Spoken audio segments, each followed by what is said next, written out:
अस्सलाम student, hope you all are good. आज हमने क्लास 9 चैप्टर 8 जो हमने लास्ट लेक्चर में हमने इसका कुछ चीज़ें डिस्कस की थी। आज हमने मज़ीद उसको डिस्कस करते हैं और आज हमने एक्सरसाइज नंबर 8.1 के भी कुछ क्वेश्चन सॉल्व करते हैं। और मैथ्स पेज नंबर जो है वो आपके पास इसका पेज नंबर है 156, पेज नंबर 156 है आपके पास इस बुक का। तो चलिए हम स्टार्ट करते हैं। क्वेश्चन नंबर 1 है इसका आपके पास, determine the coordinate of the coordinate plane in which of the following line. अब क्वेश्चन को स्टार्ट करने से पहले कुछ एक दो बेसिक चीज़ें हैं जो आपके साथ डिस्कस करनी है कि एक प्लान क्या होता है और उसके बाद कोऑर्डिनेट प्लान क्या होता है। अब प्लान की डेफिनेशन ये आप समझिए, जो एक फ्लैट सरफेस होती है ना, जिसकी कुछ लेंथ होती है कुछ विड्थ होती है, हम उसको कहते हैं प्लान। एक फ्लैट सरफेस, फ्लैट कहते हैं बिल्कुल सीधी को ना, ऐसी सरफेस जो बिल्कुल सीधी है उसको हम क्या कहते हैं, फ्लैट सरफेस। अब नेक्स्ट बात आ गई कोऑर्डिनेट प्लान। अब कोऑर्डिनेट का मतलब देखें हम हो रहा है जो एक सिंगल वैल्यू नहीं, जो मोर देन वन होती है। कोऑर्डिनेट प्लान ऐसा प्लान होता है जो कि 2 डायमेंशनल प्लान हो।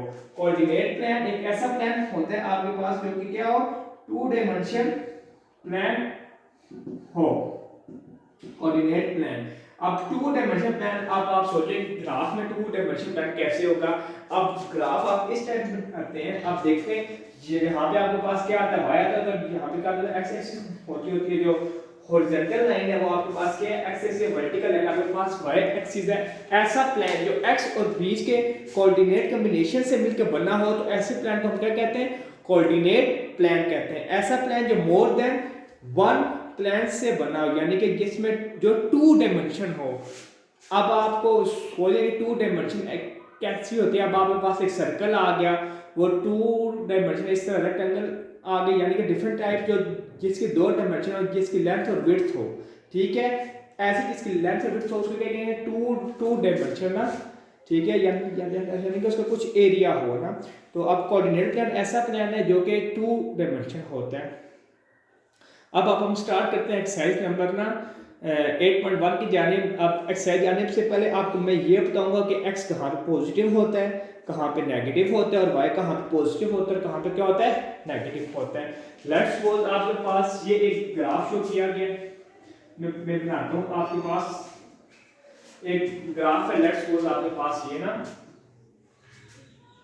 अब मैंने आपको पिछले लेक्चर में एक चीज, लेक्चर 12 में एक चीज क्लियर कर दी थी कि यहाँ पे क्या होता है, पॉजिटिव होता है x, और यहाँ पे क्या होता है, नेगेटिव होता है x, और यहाँ पे y क्या होता है, पॉजिटिव, और यहाँ पे y क्या होता है, नेगेटिव। और ये जो होता है इसको कहते हैं ओरिजिन। ओरिजिन ऐसी जगह होती है जहाँ पे x की वैल्यू भी 0 होती है और y की वैल्यू भी क्या होती है, 0 होती है। ऐसा पॉइंट जहाँ पे x भी 0 हो और y भी 0 हो, हम उसको कहते हैं ओरिजिन। ये पॉइंट आपके पास कौन सा, इसको आप क्या कहते हैं, ओरिजिन कहते हैं। क्योंकि यहाँ पे जो x है, ये पहले लिखते हैं, पहले वैल्यू हम x लिखते हैं, सेकंड वैल्यू हम लिखते हैं y की ना। यहाँ पे x भी 0 होगा और y भी क्या होगा आपके पास, 0 होगा। ऐसा प्लान जहाँ पे x भी 0 हो और y भी 0 हो, यानी कि जो हम एक इस तरीके से कह सकते हैं इनिशियल, यानी कि यहाँ से वो स्टार्ट हो रहा हो प्लान ना।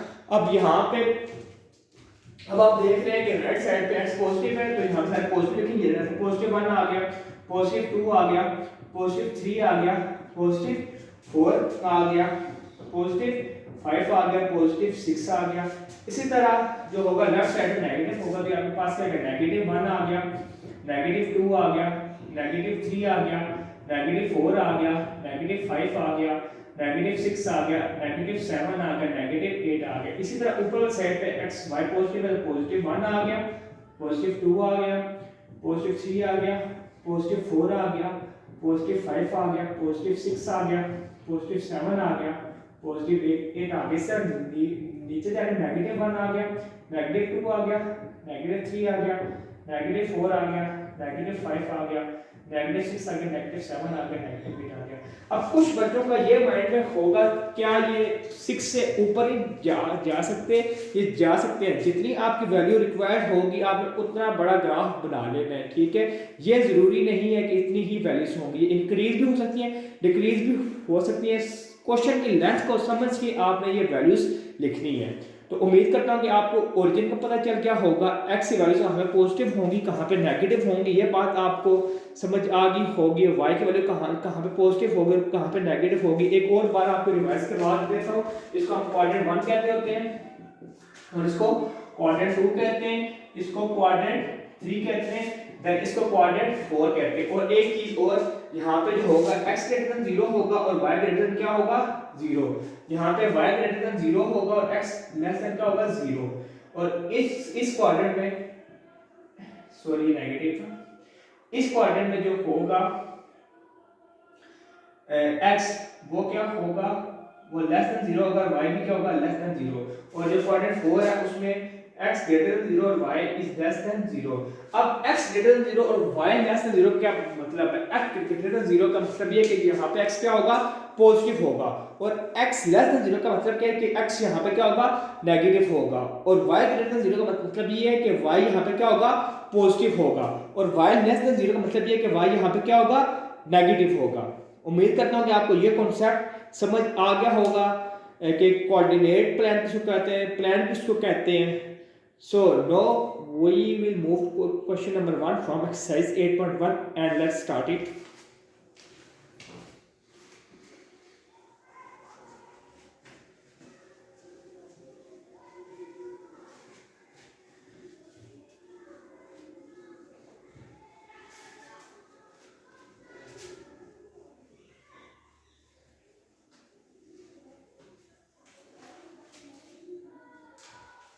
आपके पास क्वेश्चन 1 है, determine the coordinate of the coordinate plane in which of the following points लाई।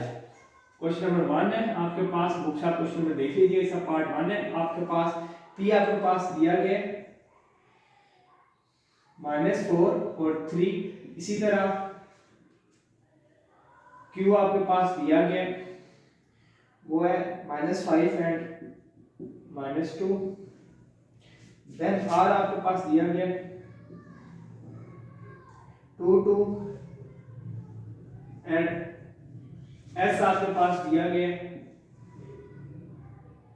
2 और -6। अब आप सबसे पहले इसका ग्राफ प्लॉट कर लें, देन आप इसको ड्रॉ करने में आपको ड्रॉ करके पता कैसे ड्रॉ होगा। सबसे पहले आप इसका ग्राफ ड्रॉ कर लें। ये हो गया आपके पास ग्राफ,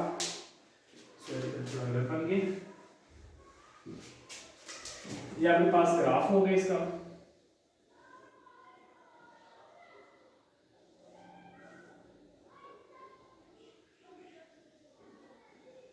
यहाँ पे क्या होता है y पॉजिटिव होता है तो निकालें, यहाँ पे 0 होता है, यहाँ पे क्या हो गया 1 2 3 4 5 6 7 8 एंड 9। यहाँ पे क्या हो गया x पॉजिटिव होता है तो 1 2 3 4 5 6 7 8 और 9। यहाँ पे क्या होगा -1 -2 -3 -4 -5 -6 -7, ये x एक्सिस है और ये आपके पास y एक्सिस है। ये क्या होगा -1 -2 -3 -4 -5 -6 -7 -8 और -9। अब आप, मैंने आपको बात करी फर्स्ट वैल्यू होती है x की, सेकंड क्या होती है y। किस तरह ये फर्स्ट वैल्यू x की होगी, सेकंड क्या होगी y। किस तरह इधर फर्स्ट वैल्यू x की होगी, सेकंड क्या होगी y। किस तरह फर्स्ट वैल्यू x की होगी, सेकंड क्या होगी y की। अब आप देखिए y के आपके पास -4 है, x आपके पास -4 है, y आपके पास 3 है। अब x जो -4 है वो ये बन रहे हैं और जो y पॉजिटिव 3 है वो ये बन रहे हैं। तो अगर आप मैं यहाँ से एक लाइन ड्रॉ कर लूँ तो यहाँ से ये कर लूँ तो इसका क्या पॉइंट बन रहा है, ये पॉइंट बन रहा है। ये पॉइंट आपको क्या बन रहा है, यहाँ पे p आपके पास दिया गया -4 और 3। नेक्स्ट q आपके पास y -5 और x क्या है -2 है। अब जो x जो है आपके पास -5 वो ये दिया गया और जो y आपके पास -2 दिया गया वो ये दिया गया। अगर मैं इसका पॉइंट ड्रॉ कर लूं तो ये आपके पास क्या बन रहा है q बन रहा है। तो ये आपके पास आ गया -5 और -2। देन आपके पास r भी 2 है y भी 2 है, यानी कि r भी पॉजिटिव, x पॉजिटिव है y भी क्या है पॉजिटिव है। तो ये बन गया, यहां से अगर मैं ये लाइन ड्रा करूं तो ये करूं तो आपके पास ये क्या बन गया r 2 and 2।